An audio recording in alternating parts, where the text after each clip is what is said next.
A paz do Senhor, meus irmãos, tudo bem com vocês? É uma alegria poder estar aqui mais uma vez, junto com vocês, para estudar mais uma lição da nossa escola bíblica dominical. Hoje, aqui, na classe dos juvenis, estudando um tema muito profundo, um tema muito bom, que é Jesus e o Reino de Deus. E hoje, dia 10 de maio de 2020, estaremos estudando a lição de número 6, que tem por tema a crucificação de Jesus. Meus amados, nós vivemos em tempos desafiadores.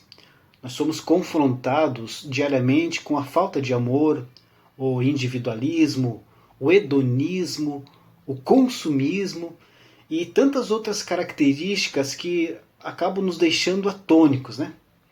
Então, lugares que antigamente pareciam seguros, como as escolas e até as próprias casas, hoje representam ameaças e evidenciam as injustiças e os antagonismos de um cotidiano gélido, né, e de uma sociedade indiferente. Mas nós, enquanto Igreja de Cristo, nós somos chamados a levantar as nossas vozes e bradar: é chegado o reino de Deus. Essas palavras, meus amados, repetidas tantas vezes no texto sagrado, ainda hoje anunciam um chamado, um convite e um refrigério para todos os povos. E o tema desse trimestre que nós estamos estudando, como eu já falei no início, é Jesus e o Reino de Deus. A história mais conhecida de todos os tempos, onde estamos estudando a cada semana, em seus detalhes, buscando uma aplicação viva e atual para cada um de nós. Mas quem foi o homem cuja a trajetória mudou para sempre a história da humanidade? Quem é este homem? É aquele que passava tardes de sol sentado com as criancinhas, horas seguidas ensinando a multidão, e avançava à noite, convidando os eruditos como Nicodemos a nascerem novamente. O Verbo se fez carne, optou por habitar entre nós e assim nos mostrar como ser humano para a glória de Deus. Assim era Jesus em seu ministério terreno. Logo cedinho fazia das coisas simples oportunidades únicas para mostrar o quão precioso era o amor de Deus. Ele passava o dia convidando pescadores comuns a serem inesquecíveis pescadores de homens. Ele avançava às noites, abrindo os olhos dos apóstolos enquanto explicava as parábolas. E durante as madrugadas, mesmo sendo Deus, em oração conversava com o Pai amado. Enfim, amados, atos humanos que mostravam a todos que estavam ali presentes que o reino de Deus já era chegado. Isto mesmo, o reino de Deus já era uma realidade presente. Essa foi uma matemática central no ministério de Cristo. O ministério de Jesus apenas pôde ser compreendido a partir do sentimento que assumiu total centralidade em sua opção pela morte na cruz. E qual era esse sentimento? O amor. Segundo o Mestre, nós devemos amar a Deus com toda a intensidade possível e o nosso próximo com a mesma medida que o próprio Cristo nos amou. Você acha isso difícil ou não é difícil? Não é muito difícil. É só nos deixar inundar pelo amor do próprio Cristo e, movidos pelo Espírito Santo, vivemos inspirados em vosso maior referencial, o Verbo que se fez carne. Quanto mais liberdade nós dermos para que o Espírito Santo se mova em nós, mais seremos impelidos a sermos sal e luz neste mundo e anunciarmos o reino de Deus, hoje e no futuro. Ao fazer isso, é natural ao crente, ligado à videira verdadeira, lançar-se em uma cruzada épica, diária, de evangelização, abraçando o discipulado e aguardando como noiva de Cristo a sua volta triunfal. Esta é uma linda história que começa há muitos séculos atrás e ainda está sendo escrita e da qual você e eu também fazemos parte. Lembre-se que só há um motivo para que estudemos os passos de Jesus e o que ele ensinou acerca do reino de Deus. Levar as boas novas da salvação a todas as pessoas que estiverem ao nosso alcance. Essa é a grande missão deixada por Cristo. E a lição que estamos estudando hoje, a lição desta semana, fala sobre um dos fatos mais importantes para a fé cristã: a crucificação de Jesus. Nessa lição, meus amados, nós estudaremos a semana da crucificação de Jesus, o porquê de Cristo ser chamado o Cordeiro de Deus e o compromisso que cada crente tem de ter com a mensagem da cruz.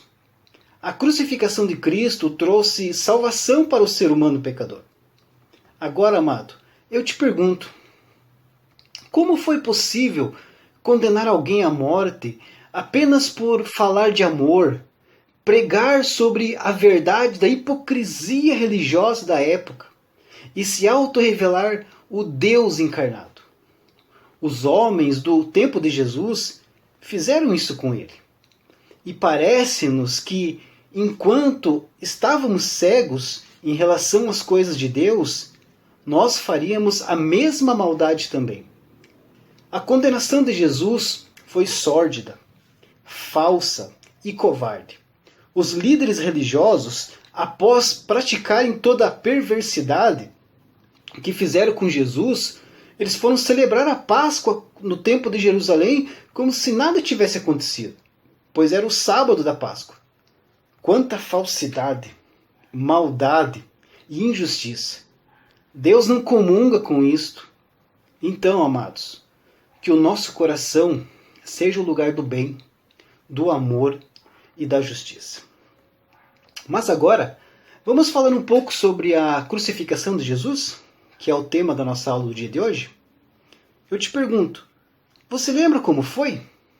Tenho certeza que você já tem estudado sobre a crucificação de Jesus desde lá das primeiras salinhas da escola bíblica dominical. É estudado, as crianças de 3 a 4 anos já estuda diretamente a crucificação de Jesus. Mas você lembra exatamente como foi? Vamos falar um pouco como tudo aconteceu? Então puxe pela lembrança. Chicotadas nas costas, carne rasgada, pés traspassados e pregados na cruz, mãos cravadas no madeiro, uma lança atravessada ao seu lado direito. Sangue e água saíram dele. Ele expirou e morreu. Você já deve ter assistido a filmes sobre a crucificação de Jesus. E talvez tenha se impressionado assim com tamanha violência e dor que se abarcaram sobre o nosso Senhor Jesus. Jesus morreu pelos nossos pecados e transgressões. Por isso é que nós falamos em justificação, regeneração, nova criatura. Tudo graças ao sacrifício de Jesus na cruz do Calvário. Mas na verdade, amados, falando franco, quem deveria estar no lugar de Jesus era eu, era você, era todos nós. Nós sim éramos dignos de sermos mortos devido à nossa má natureza, perversa e imoral. Ele não Jesus. O nosso Senhor jamais pecou. Nós sim merecíamos, mas não ele. Mas ele pagou o preço por nós, amados. Vamos para a nossa lição? O ponto 1 da nossa lição vai falar sobre a semana da crucificação de Cristo. Amados, esta é uma semana em que o ministério público de Jesus chega ao ápice em seu sofrimento, em sua morte e ressurreição. Tudo aconteceu nessa última semana. Alguns estudiosos negam que possamos reconstituir o dia a dia da última semana de Jesus, devido às lacunas históricas e os episódios que não se encaixam numa cronologia perfeita. A Semana da Paixão é como ficou conhecida a última semana de Jesus antes da crucificação. Então, durante a Idade Média, essa semana ela foi contada no calendário litúrgico cristão como uma Semana Santa. Mas a tradição reformada rejeita esse tipo de interpretação que atribui um caráter sagrado a estes dias. Mas é muito importante que os cristãos saibam sobre cada evento que ocorreu nessa semana da Paixão de Cristo. Alguns desses acontecimentos estão registrados nos 4 evangelhos, Marcos, Mateus, Lucas e João, enquanto que os outros estão registrados apenas em 1 ou 2 evangelhos. Então são vários fatos que aconteceram nesta semana, alguns evangelhos relatam, outros não relatam, e tem alguns que os 4 evangelhos também relatam. Mas muita gente acaba ficando em dúvida sobre os acontecimentos que ocorreram na semana da crucificação. Uma pergunta: quando ocorreu a semana da paixão, a última semana de Cristo? Primeiro, vale ressaltar que não existe um consenso entre os estudiosos acerca do exato ano da crucificação de Cristo. Diversos estudos já foram feitos na expectativa de resolver esse problema. Porém, as sugestões ficam entre 30 e 36 depois de Cristo, sendo que atualmente os anos de 30 e 33 depois de Cristo são os anos mais aceitos para a crucificação de Cristo. Isso significa então que provavelmente a semana da paixão ocorreu numa semana que antecedeu o domingo de Páscoa, entre o ano 30 e o ano 33 depois de Cristo. Mas o que aconteceu em cada dia da Semana Santa? Na semana conhecida como a Semana Santa, a última semana de vida de Jesus aqui na Terra, Jesus fez vários atos e continuou com seu ministério normal. Jesus entrou em Jerusalém para celebrar a Páscoa.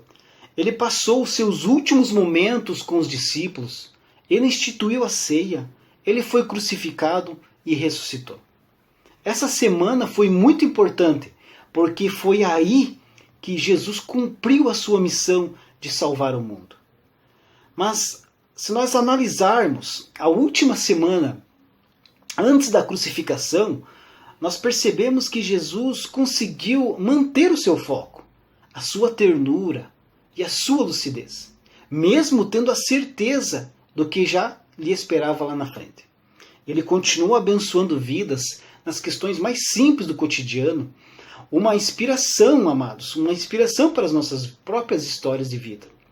Será que se eu, você, se nós soubéssemos que estamos vivendo a nossa última semana de vida, assim como Jesus já sabia, será que nós faríamos as mesmas coisas do nosso cotidiano? Ou será que nós só pensaríamos em aproveitar os últimos momentos aqui na Terra? Fica essa pergunta para você analisar. Vamos ao ponto número 2? O ponto de número 2 da nossa lição fala sobre as últimas palavras de alguém pendurado em uma cruz. Quais foram as últimas palavras de Jesus na cruz do Calvário? O sofrimento físico de Jesus foi intenso. Começou quando açoitaram com um chicote que, literalmente, amados, arrancou tiras de sua pele e fez cortes profundos em suas costas. Muitas pessoas morreram por açoites de tal sorte, que não aguentaram a tanta dor, tanto sofrimento. Mas Jesus aguentou. Em seguida, cravaram-lhe uma coroa de espinhos em sua cabeça. Os espinhos afiados rasgaram-lhe a fronte, e o sangue escorria por seu rosto.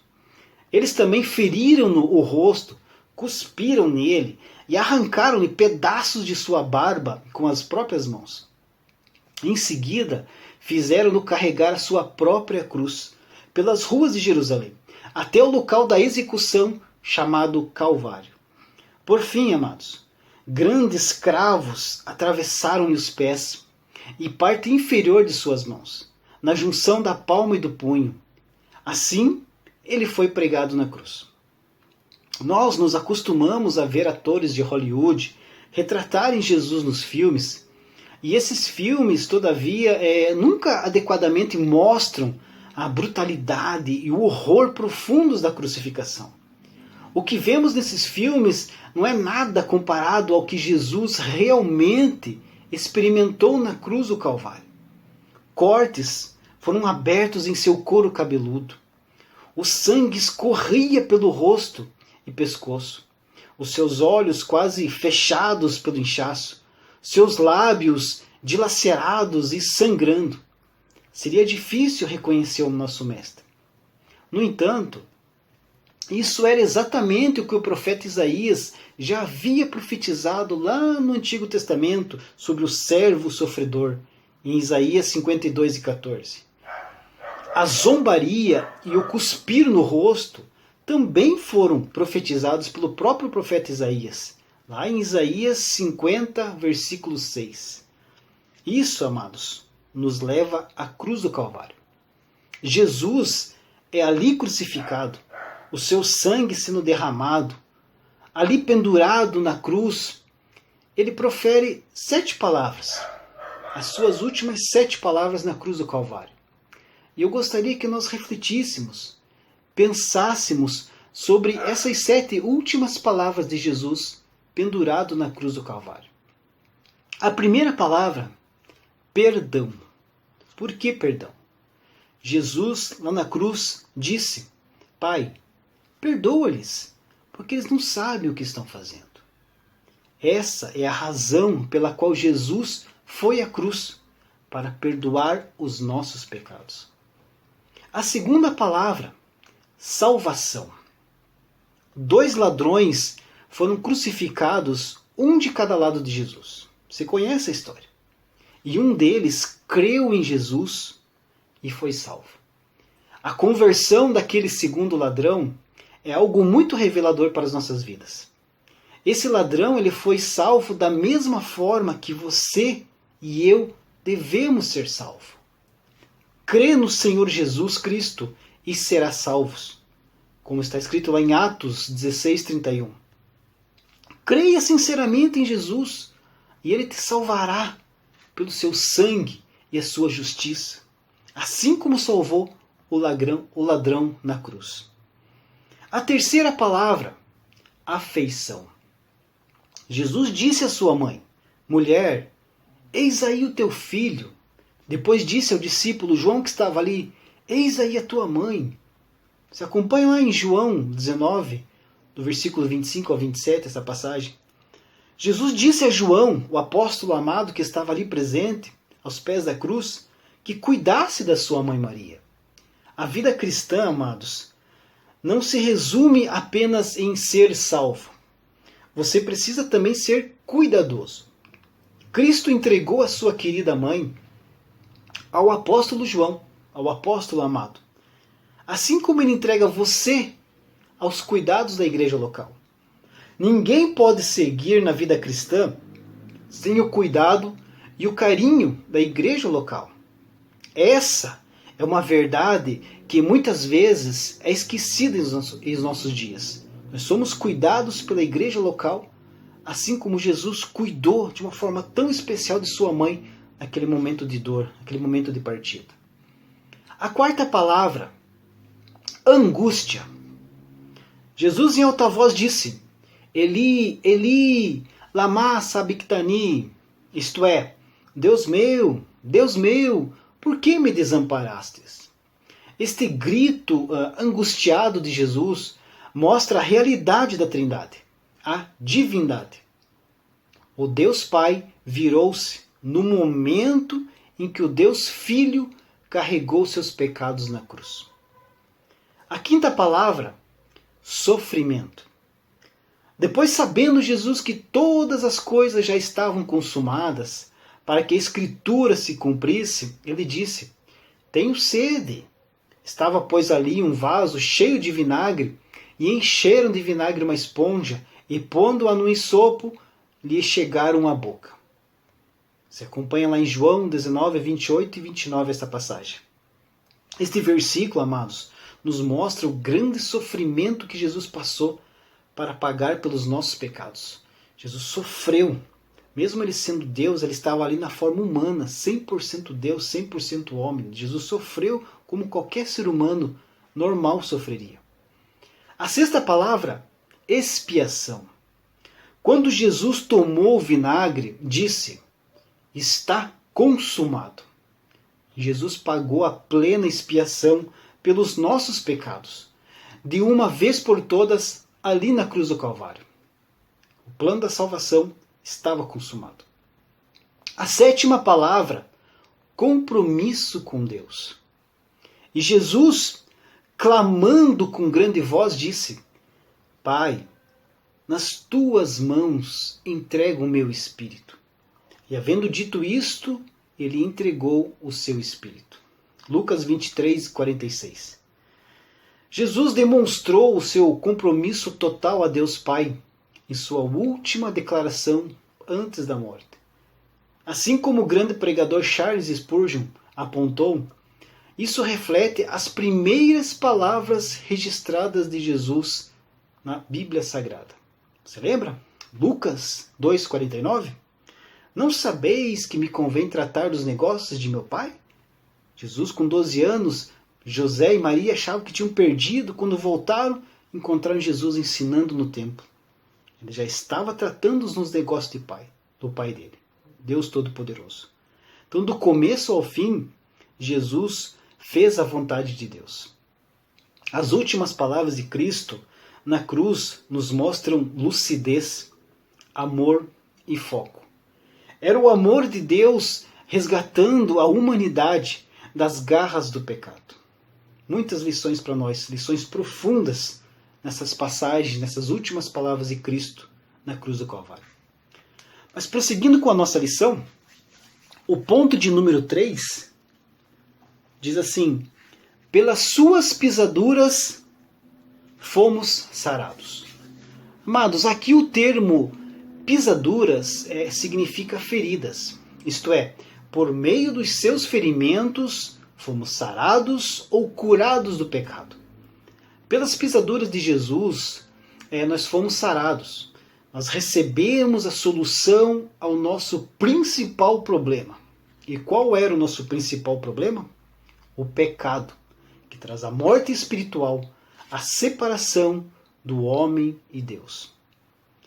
No sentido de que o sofrimento entrou no mundo por causa do pecado, e até a morte física se tornou uma consequência secundária da transgressão do homem, Jesus dará uma vitória total sobre a dor desta vida, sobre o pecado. Lá em Mateus, capítulo 8, versículos 16 e 17, vem usar as curas físicas realizadas por Jesus como evidências do seu papel como verdadeiro Messias e Salvador das nossas vidas. Jesus curava as enfermidades físicas, curava as pessoas para mostrar ali um sinal da sua capacidade de curar a nossa doença espiritual. Lá em Marcos, capítulo 2, versículo 10 e 11, está escrito assim: ora, para que saibais que o Filho do Homem tem sobre a terra autoridade para perdoar pecados, disse ao paralítico: eu te mando, levanta-te, toma o teu leito e vai para a tua casa. Então seria errado colocar a cura física acima da missão principal de Jesus? Em Isaías 53, mais uma vez, versículo 4 e 5, que vem falar sobre as pisaduras, não é uma promessa de cura para todas as enfermidades físicas dos fiéis. É muito mais do que isto. É uma promessa de cura do nosso principal problema, o pecado. No ponto de número 3, também vem falar sobre Jesus, o Cordeiro de Deus. Agora, por que Jesus é chamado o Cordeiro de Deus? Jesus é chamado o Cordeiro de Deus porque ele se ofereceu como sacrifício pelos nossos pecados. Lá no Antigo Testamento, em um ritual, o cordeiro ele era oferecido por quem se arrependia de seus pecados. O cordeiro tomava o lugar dessa pessoa. Quando morreu na cruz, Jesus tomou o nosso lugar como cordeiro sacrificado. E glória a Deus por isso, irmãos. O que seria de nós sem esse sacrifício de Jesus na cruz? Ele tomou o nosso lugar. Ele foi o cordeiro oferecido em nosso lugar. O ponto de número 4 da nossa lição. Sim, eu amo a mensagem da cruz. Para muitos crentes, amados, a mensagem da cruz infelizmente falando, não tem mais efeito nenhum. Não causa mais impacto em sua vida. E qual é o efeito da cruz ainda faz em sua vida? Pense nisso. Você ainda ama a mensagem da cruz? Reflita nesta pergunta. Quantos hoje que o Evangelho não os toca mais? A mensagem da cruz perdeu o sentido. Já abandonaram a fé. A mensagem da cruz deixou de ser a razão do seu viver. Amados, o que muda a nossa vida, uma mudança em nossa vida, não é através da psicologia, através da ciência, não é através da sociologia e nem muito menos o materialismo. O que muda a nossa vida é a mensagem da cruz. O que sustenta a nossa vida não é o mundo, não é o destino, a sorte, mas sim a mensagem da cruz. Foi a mensagem da cruz que nos deu ânimo. Foi a mensagem da cruz que nos dá vitória. É a mensagem da cruz que nos dá saúde. A mensagem da cruz que nos ajuda no trabalho.